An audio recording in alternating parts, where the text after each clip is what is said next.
téléspectateur yu ITV di leen nuyu di leen ziar am mbégte dellu si fii tey jii ñu am mbégte si seen émission kennu askan wi dalal Abdoulaye Gallo Diawo nekk membre du bureau politique du parti socialiste naka noonu Abdoulaye Gallo Diawo moom mooy secrétaire national adjoint chargé des TIC nag moom mooy technologie de l'information et de la communication. ñu fas yéene waxtaanee lépp lu jëm ci wàllum tolluwaayu réew mi rawatina aussi wàllum politique ak parti socialiste bi nga xamante ni dernière sortie bi Abdoulaye Wilane def ni lépp lu jëm ci wàllum troisième mandat président Macky Sall àndu si loolu est-ce que du lu nga xamante ni dafay am lu muy wane ci coalition Benno Bokk Yaakaar nga xam ni parti socialiste ci la bokk ak tamit cohésion interne bi nekk biir parti socialiste est-ce que commencé wul am ay jafe-jafe Abdoulaye Gallo Diawo dina ko yaatal si seen émission kennu askan wi maa la jala jàmm ci plateau bi Abdoulaye Gallo Diawo. jërëjëf mon ami mon frère El Hadj Malick Cissé. maa ngi lay nuyu. di la remercier ci invitation bi. di nuyu groupe bu. E-Media yëpp. Invest exactement journaliste yeeg. voilà ñëpp ñi fi liggéeyee maa leen di nuyu di leen féliciter di leen encourager. jërëjëf mbokk téléspectateurs yi ngeen ñuy suivre en direct si ITV canal plus 217 TNT 15 Eutelsat ak TV d'Orange numéro 6 ak page Facebook ITV Sénégal.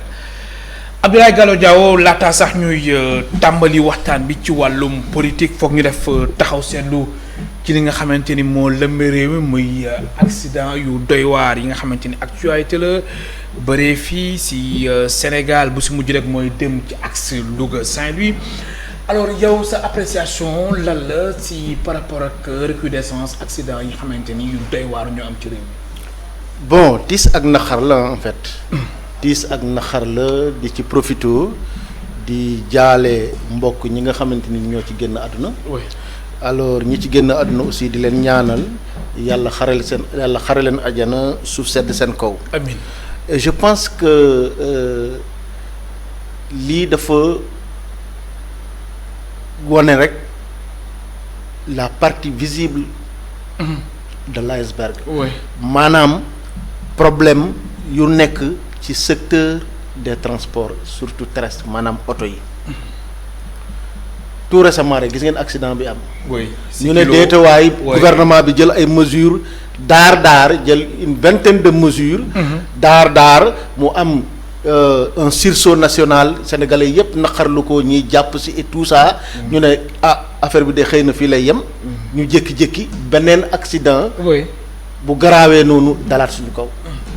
je pense que jàngat bi ci sénégalais yi war a def d'abord mooy que lii tiis ak naqar bi di ñu dal muy jóge ci accident de circulation.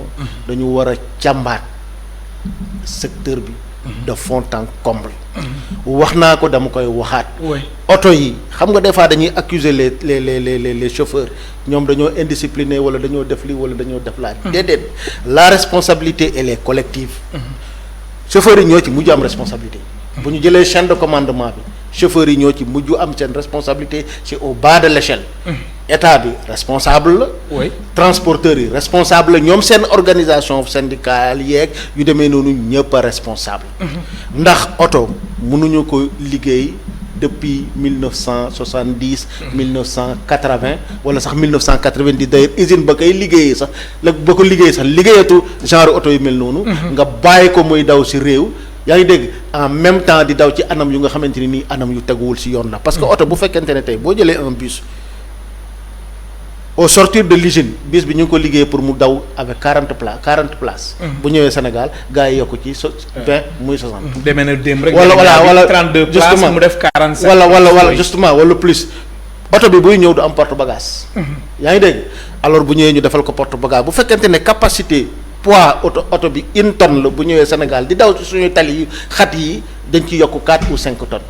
donc oto bu mel noonu boo ko tegee ci circulation déjà normes yañ ko liggéeyee usine ba dépassé na ko nekkatul ci normes yooyu surtout des normes de sécurité. ba pare nga tegaat ci beneen poids donc loolu rek déjà problème la. yaa ngi dégg. voilà état bi daal vraiment dafa war a. le fexe ba mbir mi am suivi. mais y a des véhicules yu nga xamante ne nii xam nga man lan laa lay tuddee. des cercueils ambulants. mais justement da ngay dugg ci auto transport en commun ngay gis tali bi. oui. mais lu ma wax du lu ma inventé c'est nous sommes au Sénégal. Oui. donc nous sommes au 21e siècle tey bu fekkente ne l'État regarde ay BRT. ay train à grande comment on appelle encore à grande vitesse. ba ngay wax TGV. oui. yaa ngi dégg à coût de combien de milliards. BRT bi au niveau de Dakar. comme train express régional. waaw boobu laa la bëgg wax sax train express régional. merci beaucoup. voilà à coût de combien de milliards. BRT bi on parle de 700 et quelques milliards. BRT bi à combien de milliards. est-ce que yaa ngi dégg ak yeneen infrastructure yu nga xamante ni c'est à coût de milliards concentrés ici au niveau du Dakar la capitale sénégalaise. ou entre Dakar et Diamniadio alors qu'au même moment des véhicules qui sont des cercueils ambulants circulent à l'intérieur du pays. donc gis nga paradoxe bi moi je pense que le président de la République et son gouvernement doivent tout faire pour que au moins ñu renforcer et que ñu consolider l'équité territoriale. loolu am na solo c'est très important en matière de développement communautaire. très bien alors léegi responsabilité bi wax nga ko ndax dafa nekk benn fenêtre boo xamante ni dañ ko ubbi ndax actualité la ba léegi ndax jamono ji sax Mansour Faye muy jano ak taskatu xibaar yi dem ñu gis président Macky Sall dépêché sur les lieux du drame kii di Amadou Ba le premier ministre Mansour Faye moom mooy ministre des infrastructures des transports terrestres et du désenclavement si sa gis-gis dafa war a démissionner wala président Macky Sall dafa war a tekki noonu. bon il y a deux choses d'abord il y a le principe de la culture de démission. oui.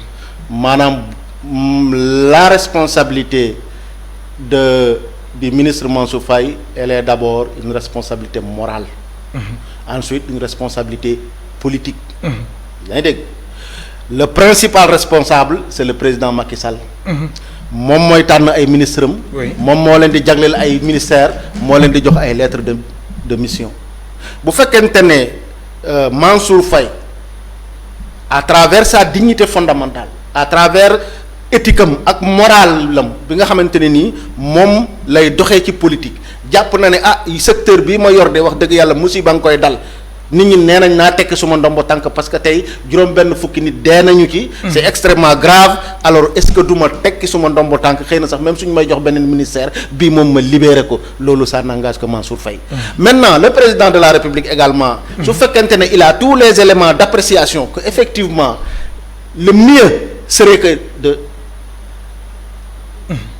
comment dirais-je de démettre Mansour Faye et en toute responsabilité ce sont des prérogatives constitutionnelles du président de la République. mais yow non li ci gën a grave non moom laa la bëgg expliquer parce que man fii mënuma fi am gis-gis politique xam nga lan laa fi am. une position républicaine et étatique. loolu laa fa mun a am beneen bi si tegu mooy parce que man tey su ma nekkoon place su Mansour Faye xëy na mun naa démissionner wala su ma nekkoon place su président de la République xëy na mun naa révoquer Mansour Faye. mais tel n'est pas le cas xam nga nekkuma fi comme gars yi ni ñuy def ooy dafa war a démissionner parce que c'est le beau-frère du président de la non loolu réglewul situation. ndax nit ñi dañuy joxe par exemple ci Abdoulaye Diouf Sarr ak incident yi nga xamante ne ñoo amoon ci yenn structure sanitaires yi ba président Macky Sall wàcce ko Marie Khemesse Ngom Ndiaye remplacé ko ci bopp ministère de la santé et de l'action sociale moo tax nit ñu bëri di poser wu question. mais justement c'est-à-dire que de ce côté. est-ce que nekkul di gêner président non Macky Sall non de ce côté comparaison. yaa ngi dégg même si comparaison n'est pas raison ou comparaison est raison mais c'est une comparaison valable et objective quoi qu'on puisse dire. yaa ngi dégg mais cela ne veut pas dire que aussi le président de la République il est dans l'obligation de démettre son ministre. cela ne veut pas dire aussi que le ministre il est dans l'obligation de démissionner. est-ce que comprendre nga maintenant c'est les Sénégalais qui jugeront. xam nga li am solo mooy ça dinañ ko mettre dans le passif ou dans l'actif du président de la République ministre am.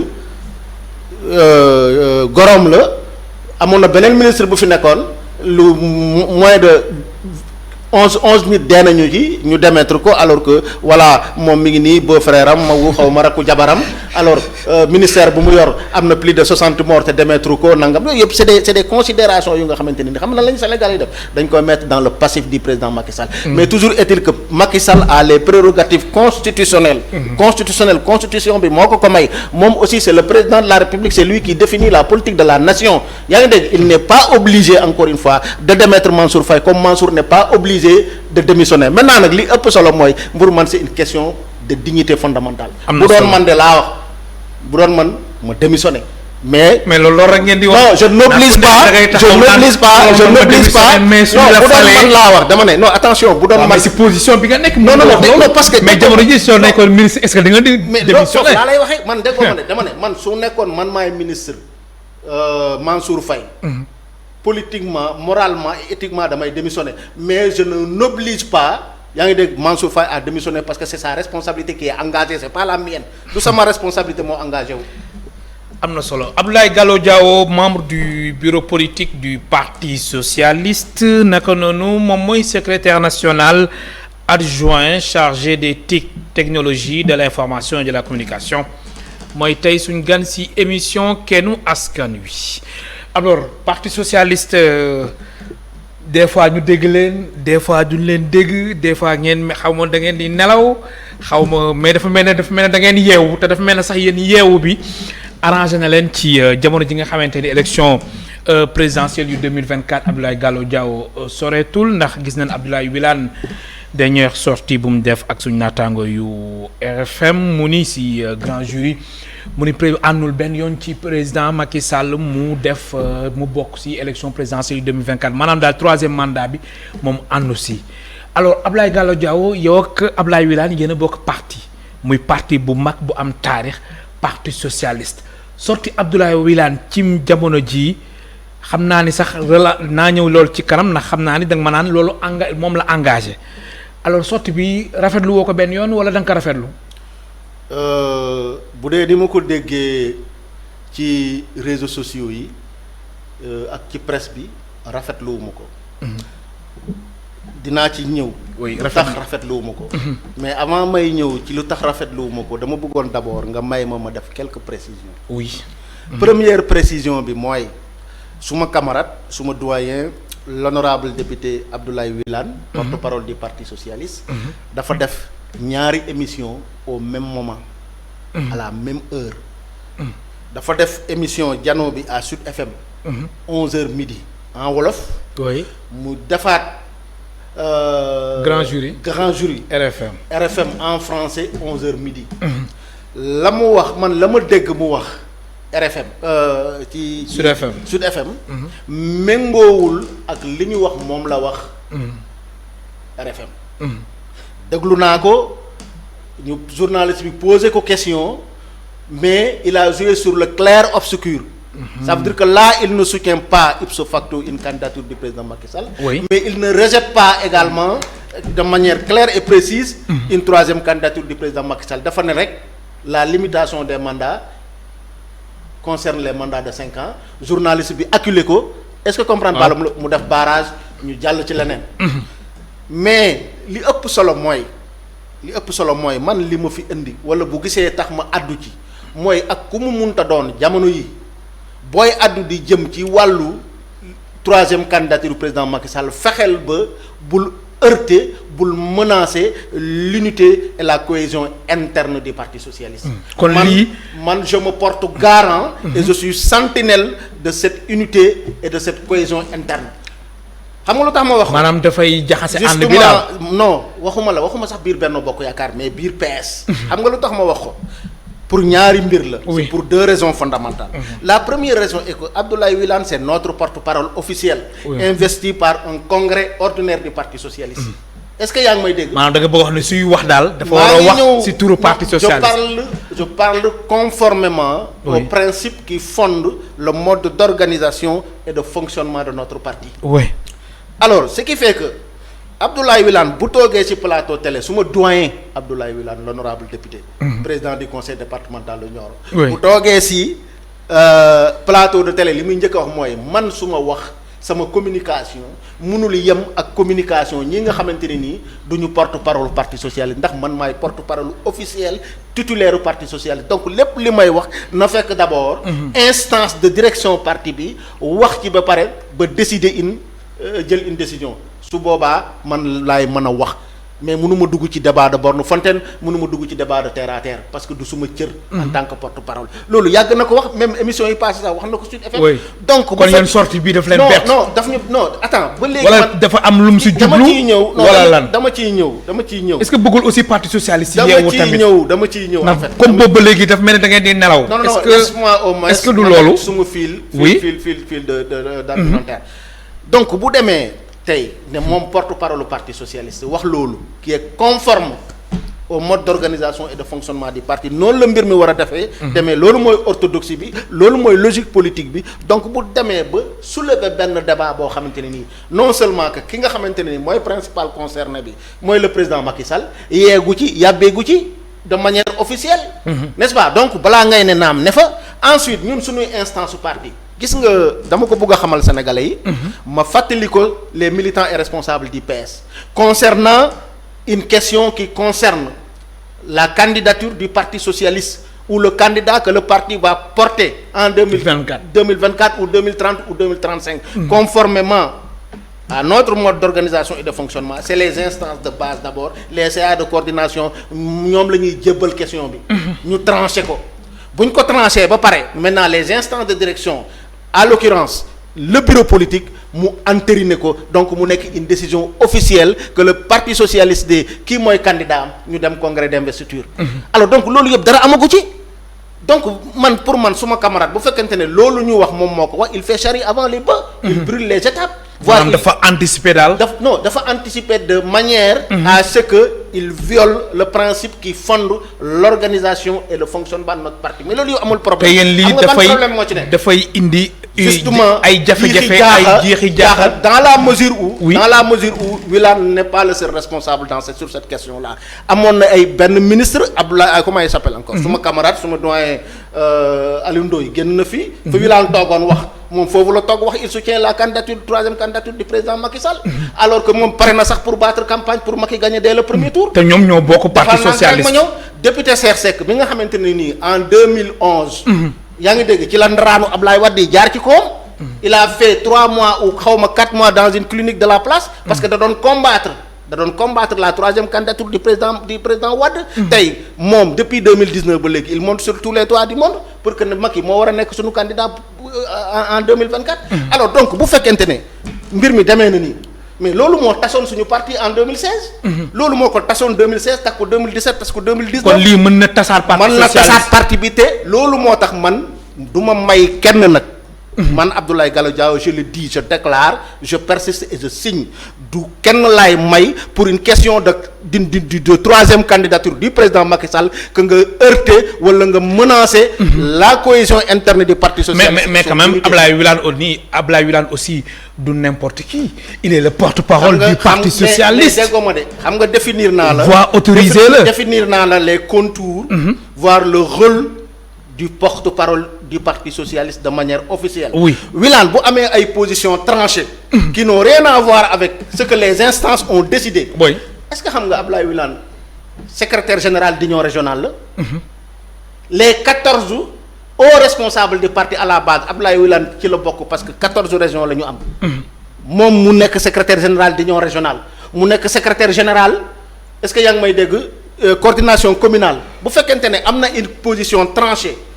qui n'a officiellement rien à voir avec les instances de direction du parti mais na dellu Kaffrine dajale ay mbokkam yaa ngi dégg dajale soit commune am wala dajale région am ne leen man ànduma ci troisième candidature Macky Sall parce que constitution bi nanguwu ko su boobaa kenn mënu ko wax dara su boobaa ku ko wax nga tooñ ko et en ce moment sa démarche sera légale et légitime est-ce que comprendre nga mais à partir du moment qu'il utilise sa fonction de porte-parole du parti alors que aucune instance du parti ne l'a mandaté. oui aucune instance du parti mais est-ce que bëggul aussi ngeen xoolaat seen nekkin ci biir coalition Benno Bokk Yaakaar. on a ngeen xoolaat seen toogaay ngeen xoolaat seen taxawaay. loolu du problème bi xam nga lan mooy problème bi. Wilane bu waxee jëm fii Aliou Ndoye wax jëm fii. am keneen ku wax ci digg bi waaw Cheikh Seck wax jëm fii parti bi day tas. te ku ci nekk nag jàpp naa ne sa intérêt moo tax ngay wax. ah bon mais je le dis et je le répète ku ci nekk sa man je dis que Aliou Ndoye bu nekkuloon ministre. xëy na du taxaw fii di défendre une troisième candidature du président Macky Sall. kon ku si nekk daal sa intérêt moo non déggoo ma de parce que démb la woon tey doog a ñëw nous avons combattu la troisième candidature du président Macky Sall mais loolu yow amul solo xam nga man ñëwuma fi encore une fois. Ablaye Wade waaw Ablaye Wade ñëwuma fi pour oui pour ou contre une troisième candidature de qui que ce soit. ñëwuma fi pour la troisième candidature du président Macky Sall ñëwuma fi contre une troisième candidature du président Macky Sall dama fi ñëw pour rien que rek appeler mes camarades à la retenue inviter leen à ce que ñu am le sens du devoir et de la responsabilité pour nous permettre nous tous de sauvegarder de renforcer et de le consolider l'unité et la cohésion de notre parti seule garantie de survie politique du PS. Alors yéen a ngi waajal seen réunion n'est-ce pas bu secrétariat exécutif. c'est après-demain. jeudi incha allah. alors réunion boobu est-ce que déjà mën nañu wax ni réunion buy xumu lay doon déjà ndax est-ce que sortie bu Abdoulaye Wilane nekk na sortie bu xamante ni bu xam ne bu hasard la nii. dégg ko ma de xam nga dama la ne. Wilane la mu wax est-ce que c'est gratuit. Wilane la mu wax sortie bu mu sorti ak seen réunion. bureau politique secrétariat exécutif bi jeudi. mun na nekk parce que man je suis pas dans le kii de Dieu. oui yaa ngi dégg xaw ma ku ci nekk lan moo nekk sa xel mais ñun suñu réunion de bureau politique. wala de secrétaire exécutif xam nga nan lay demee au préalable. oui avant tout mooy dañuy am un ordre du jour. je comprends baalum la bu ñu amee ordre du jour ba pare maintenant nag l'actualité nationale day bokk. toujours ci ordre du jour bi. yaa ngi dégg toujours day bokk ci ordre du jour bi. oui chaque réunion day am maanaam boobu daal sujet d'office la. day am des minutes qui concernent la situation politique nationale et internationale. oui yaa ngi dégg maintenant est-ce que li ñu wax Wilane moo ko wax dinañ ko def ci ordre du jour bi oui ou pas est-ce que dinañ ko considérer comme un non-événement wala dinañ ko considérer comme une question cruciale qui concerne. L'intérêt supérieur du Parti socialiste wala dañ ko jàppee comme détail loolu c'est la secrétaire générale Aminata Mbengue Ndiaye. moom mooy xool yaa ngi dégg lan lay wax suñu secrétaire permanent mu def ko ci ordre du jour bi. mais quand même mën nañ dem sax secrétaire exécutif national ñu bañ ko fa wax. alors mais quand même mën nga nangu que ni lu jëm ci wàllum troisième candidature bu président Macky Sall commencé na diviser yenn alliés yi suñu jëlee par exemple cas wu Parti socialiste lii rek déjà dafay wane ni. yéen seen parti da ngeen diviser wu ci question bi. moom laa lay wax c'est-à-dire que diviser wul alliés yi de ñun la commencé diviser. te man loolu laay xam nga olof dafa am lu mu wax luy raam ci ñag ba la jëm. koo deeku balaa ngaa lakkule te ku gis lu ñuul ndóbeen rey sa maam. boo gisee lu ñuul da ngay daw. question bi moo posé woon avec suñu xarit yi suñu camarades yi ñoom Khalifa Ababacar Sall ñoom Barthélémy Diaz en perspective de l'élection présidentielle de 2019. de ce fait que parti bi tas ci am ay militants yu demal seen bopp ñii ñu dax leen lan moo ko indi woon kii mooy nekk suñu candidat kii du nekk suñu candidat. Macky mooy nekk suñu candidat Macky du nekk suñu candidat voilà ce qui s'est passé et malgré tout ñun suñuy instance de base en 2018-2019 ak suñu instance de direction ñoom ñu décidé woon souverainement. que Macky mooy nekk suñu candidat. est-ce que comprendre mais bii nag yeggaguñu foofu. comme yeggaguñu foofu nag te amoon na lu nga xamante ne nii moo gën a affaiblir le parti socialiste entre 2016 et 2017 concernant yaa ngi dégg est-ce que dañuy soutenir ou pas le président Macky Sall bu ñu naree dalaat mais foog ñu jóg wax ak ñoom que nañ ko teg ci suuf. comprendre nga bu fekkente ne am na lu ñuy wax da nga war a soutenir le président Macky Sall en 2024 am nga coordination. xaaral ba ñu jox la. mandat pour nga prononcer wu nga convoquer sa CA. boo convoquer sa CA nga convoquer sa base ne leen man troisième candidature Macky Sall lay jàppale en 2024 alors le parti va recenser la coordination de X ñoom troisième candidature Macky la ñuy jàppale. yaa ngi dégg bu fekkente ne jàppalewuloo le président Macky Sall pour une troisième candidature encore une fois sa coordination boo leen dajalee sa CA. nga ne leen man de. jàppalewuma président Macky Sall sa coordination ànd ak yow ne jàppalewuñu président Macky Sall. parti bi recensé. bu ñu demee sur l'ensemble de nos coordinations ñu xool la majorité fan la dégagé wu est-ce que le parti soutient le président Macky Sall ou pas ou est-ce que le parti ne soutient pas. le président Macky Sall mais justement moo tax man la dafa am solo aussi comme ni ngeen koy waajee def ngeen évaluer seen compagnonnage ak APR ngeen seen compagnonnage ak le président Macky Sall dafa. am solo aussi ngeen évaluer ko xool ndax compagnonnage bi dafay continuer di wéy naam sax fekkee ni yéen bilan bi loo si mënti dégg yéen aussi yéen a ngi ci biir Abdoulaye Gallo Diawo mais dafa am solo aussi ngeen xayma ànd bi fan la toll ndax da ngeen di wéyee ni di ànd wala da ngeen di xoolaat seen taxawaay seen toogaay ci biir coalition Benno Bokk Yaakaar. oui xam nga balaa ngay ne naam nekk fa. xam nga loolu déjà c'est un agenda et je pense que ñu ngi si tout récemment rek. le Parti socialiste avait enclenché un processus d'aller vers ce qu'on appelle les assises du bureau politique. def ci ay commissions nationales yu ci liggéey. des commissions scientifiques, des commissions d'organisation, des commissions ceci et des commissions cela. ñu tënk travail bi liggéey bi teg mais malheureusement mu tombé suñu secrétaire général yaramam dafa xaw a sutante. loolu moo taxoon ñu ne léegi nañ ko teg fii en attendant le retour de notre secrétaire général alhamdulilah. ñu ngi ciy sant yàlla. mu ngi feex bu baax mu ngi feex bu baax. ñu koy ñaanal mu yàgg fi te wër dellu si na et je pense que projet boobu noonu dañ koy reposer waat sur la table. yaa ngi dégg te bu ñu demee assise u bureau politique boobu c'est sûr et certain que évaluation boobu nga wax dinañ ko fa def. est-ce que comprendre nga dinañ fa defaat yeneen travaux yu nga xamante ni ça concerne l'avenir du Parti socialiste dans sa perspective de reconquête du pouvoir mais de refondation et de réorientation politique. Est-ce que comprendre nga mais ñun dañu am suñu agenda boo xam te ne ni ça n'a rien à voir avec l'agenda de ceux qui veulent rester éternellement ministre ou ceux qui veulent rester éternellement député. parce que dafa am ñoo xamante ne daal ñoom. non je parle de ministre moo leen intéressé. ak seen poste député. mais loolu nga fi wax. ça c'est de toute façon nous sommes un parti organisé où le principe fondamental c'est la poursuite de l'intérêt général. La poursuite de l'intérêt général. Et la seule garantie également de cette perspective c'est la secrétaire générale du parti la présidente Aminata Mbengue Ndiaye parce que moom moo ñu jiite. mais ku ci nekk nag su la neexee saa yoo yeewoo ci biir PS demal foo xamante ne ni wala fexeel ba lépp loo def rek mu servir say intérêt. très bien alors si seen compagnonnage ak président Macky Sall maa ngi ñëw woy ma bàyyi la nga daaneel. justement c'est-à-dire que dama bëgg a leeral ñun suñu parti man Abdoulaye Gallo Diaw muy keneen ku mu neex saa yoo yeewoo defal lu nga xamante ne nii ça ne poursuit que say intérêt wala say intérêt clan wala say intérêt tendance mais la seule personne qui est dans l'obligation de faire en sorte que l'intérêt général du parti l'intérêt supérieur du parti soit préservé à tout moment matin midi soir c'est notre secrétaire général. am na solo alors si seen compagnonnage ak président Macky Sall xam nga léegi nee nga am na si ñoo xamante ni dañu bëgg nekk éternellement député wala ministre si sa gis-gis yéen dañu war a xoolaat tamit ñeneen ñi membre ñu remplacer ñi fi nekk wala par exemple ñoom Serigne Mbaye Thiam. oui mais xam nga da nga may delloo Alioune Ndoye wala. non débat boobu dépassé nañ ko. waaw non mais c'est important ndax li nga wax léegi moo tax ma laajee question bi ndax da nga ni am na si ñoo xamante ni dañu bëgg nekk ministre éternellement. xam nga lu tax débat boobu dépassé nañ ko. man personnellement man mii di wax ak yow Abdoulaye Gallo Diaw.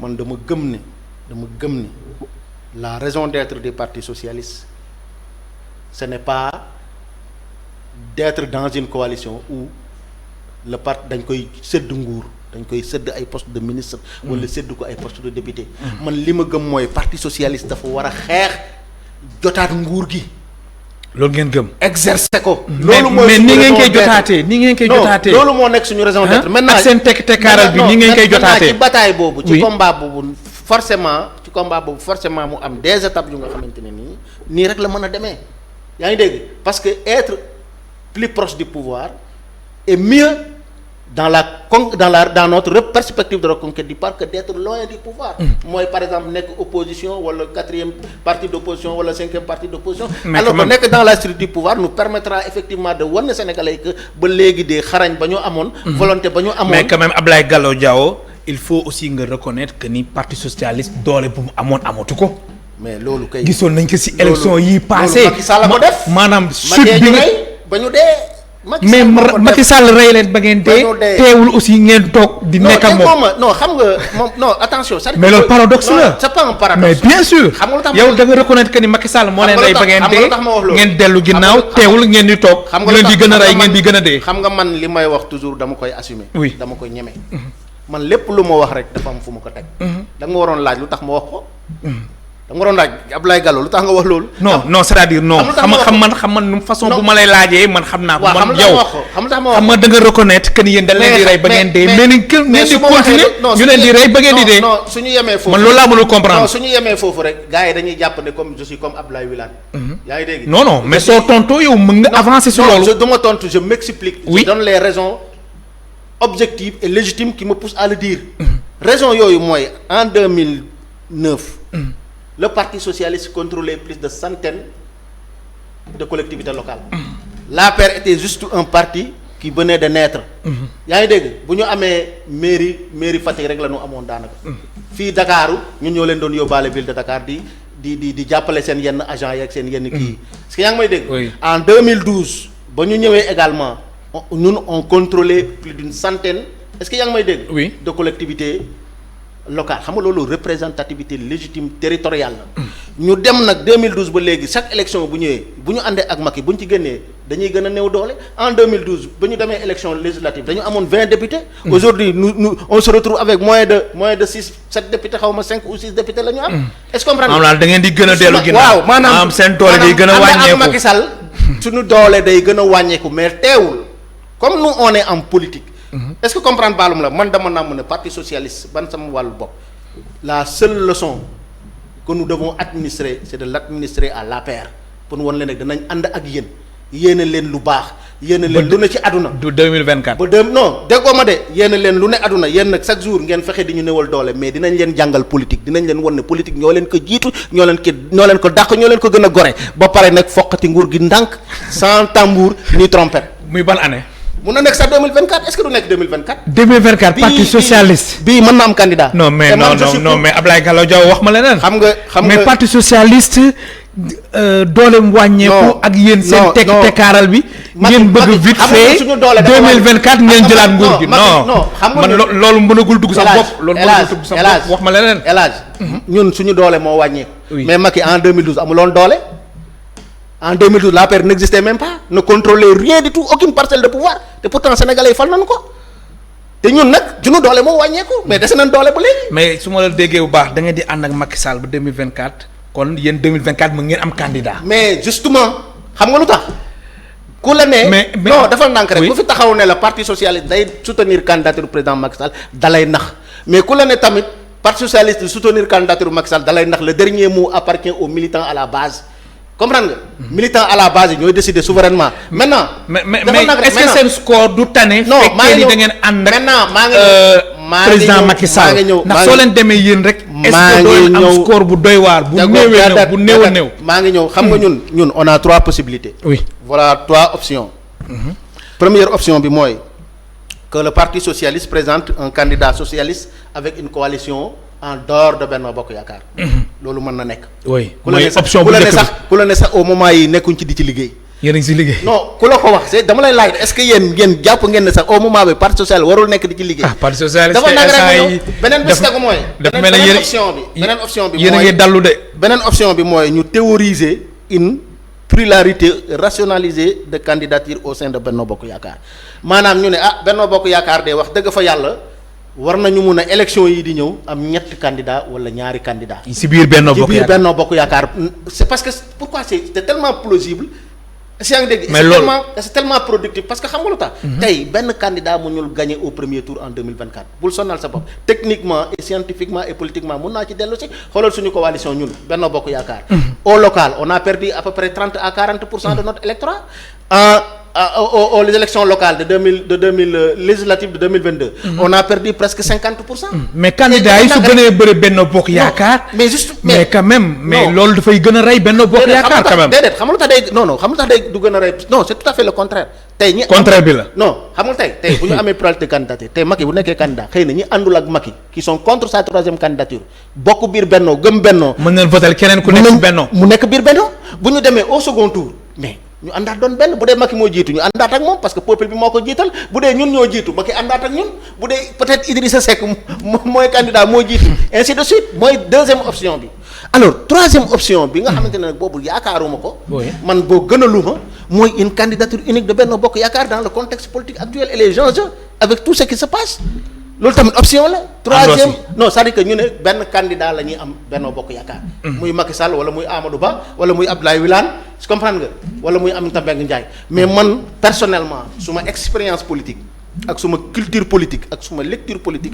joxuma option boobu. jox la option boobu. non joxuma option boobu. Abdoulaye Gallo Diaw mooy tey suñ gan si émission Kennu Askan Wi lu ñuy dese si ay simili bëreewul mën nañu wax ni sax ñaari simili moo ñu dese mais vraiment da nga wax léegi loo nga xamante ni man ay rêve la si man nga ni 2024 parti socialiste mën na jël nguur gi non mais foog ñu waxante dëgg aussi ndax landerneau politique bu Sénégal xam nga Malick vraiment dinaa la waxal non nañu waxante dëgg lu fi nekk jamono ji nga ci perspective ak opposition bi yéen ngeen jàpp ni 2020 ak 40 ans yi ngeen fi jotoon def xam nga gis nga ci perspective yi 2024 ñu ngi liggéey ci retrouvailles de la grande famille socialiste. waaw gis nañ week-end bii rek Khalifa Sall moom. non commencé woon na tamit moom di bay waaram muy woon ci Rufisque ñun aussi ñu ngi béy suñu waar. ku la ne d'ici 2024 ñun ak waa xalifiste yi pourquoi pas ak ñoom Robert Sagna ñoom Souti Touré. toute la famille socialiste. du ñu dajalewaat autour d'un nouveau projet de société. mais bon dans ce cas xanaa Khalifa Sall ngeen di jiital. mais oui pourquoi pas wala sax ñu jiital ma man. ñu jiital la. mais pourquoi pas non c'est-à-dire que Khalifa mun na moo ma gën profil moo ma gën lépp mais su boobaa. militants yi ñooy choisir. mais Khalifa man jàpp naa ne aujourd'hui il peut être l'un des vrais artisans de la reconquête du pouvoir. parce que xam nga lu tax xam nga parti Khalifa Sall dàq nañ ko suñu parti. oui ñu dugal tëj ko kaso. mu dem créer taxawu Sénégal taxawu Dakar mais tey Khalifa ñu ëpp député Khalifa Sall moo ëpp PS député à l'Assemblée nationale. Khalifa Sall moo ñu ëpp collectivité locale yu mu contrôlé. c'est-à-dire que waxtaan kon retrouvailles dafa jot loolu dafay gën a may doole parti socialiste waxtaan wax dëgg ca la. te gis nga humilité ak modestie. ak ngor dafa baax ci nit surtout en politique. est-ce que comprendre nga donc Khalifa mi ngi def ay jéego mi ngi def ay effort te leer na ma leer yàlla ne jamono yi ñu toll nii Khalifa mi ngi tàllal loxo parti socialiste pour ñu juboo maintenant. ay termes de référence. mais loolu sëñ dégg ngeen ko nangu ay Aminata Mbengue Ndiaye sëñ Mbaye Thiam. Aliou Ndoye fii ay Wilane fii non mën nañ ko nangu. xam nga man bëgg naa ñëpp di ma wax sauf di ma wax ay waxu Serigne Mbaye Thiam. ah bon non vraiment boo ma ko waxee rek da nga yàq sama plateau parce que dinaa ko wax loo xamante ne nii xëy na du neex ay mbokkam wala moom du ko neex comprendre nga wala du neex ay xaritam te fekk li may wax yàlla moo ma tiim dama koy waat dëgg la donc. waaw lu tax non c'est que déedéet déggoo ma man débat Serigne Mbaye Thiam indiwu ma fi. maanaam moom mooy tendance yi nga xamante ni moo am seen parti kii day ànd ak Aminata Mbengue Ndiaye kii ànd ak Serigne Mbaye Thiam kii ànd ak diw kii ànd ak diw. je le dis et je le répète débat Serigne Mbaye indiwu ma fi te boo bëggee débat bi yàqu rek tuddal ma Serigne Mbaye je préfère jël sumay bagage dem suma yoon. kon seen diggante àgg na foofu. non du question du àgg humainement amuñu benn problème. humainement problème kay am na. non c'est-à-dire que non problème am na. non ban problème mu dem ba jaral la li nga wax nii. mais problème am na. parce que da nga yàq suma débat. oui da nga yàq suma débat. oui nee naa la boo ma ko tuddalee. mun naa ko wax loo xamante ni du ko neex wala du neex ay mbokkam wala du neex ay xaritam fekk ne yàlla xam na ne man li may wax dëgg la te loolu indiwuma fi le cas Serigne Mbaye indiwuma fi donc ba ma ay waxam. kon Khalifa Sall. moom da nga jàpp ne dafa war a ñëwaat ci parti socialiste même Khalifa Sall indiwuma fi. mais preuve yi Khalifa Sall def ci politique Serigne Mbaye Thiam dafa ko tey bu ñu génnoon Benno Bokk Yaakaar que va devenir Serigne Mbaye Thiam tey ma joxaat la beneen exemple.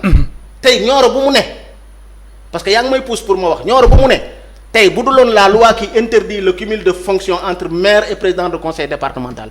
Ali Mané mooy nekk maire de Paoskoto président conseil département de Nioro et député du département de Nioro parce que lépp moo ko gagné tey Ali Mané ak Serigne Mbaye Thiam boo leen dajalee Kër Madiabel Ali gagné ko foofu est-ce que yaa ngi may dégg. donc tey bu ñu génnee tey Benno Bokk Yaakaar moom lan lay doon. dis-moi ce qu'il va être. alors politiquement du ëllëgu parti socialiste fii rek 2024 lan la en 30 secondes. en 30 secondes mooy d'abord renforcer et consolider l'unité et la cohésion interne de notre parti. Travailler surtout à ne pas trahir la mémoire de notre défunt SG le président Ousmane Tanor Dieng, à savoir les retrouvailles de tous les socialistes de cœur ou de raison.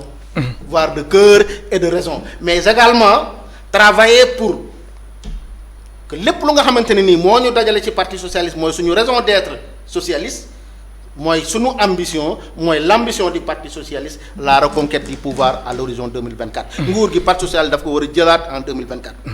ak bilan bi ngeen gàddu yëpp ci. mais non Macky Sall nag mën nga ko tooñ non Macky nag mën nga ko tooñee lépp sauf bañ a def un bilan. Macky am na bilan. mais ak lu si mënti am bilan bi yéen a ngi si biir. mais justement moo tax dañ koy ndamoo.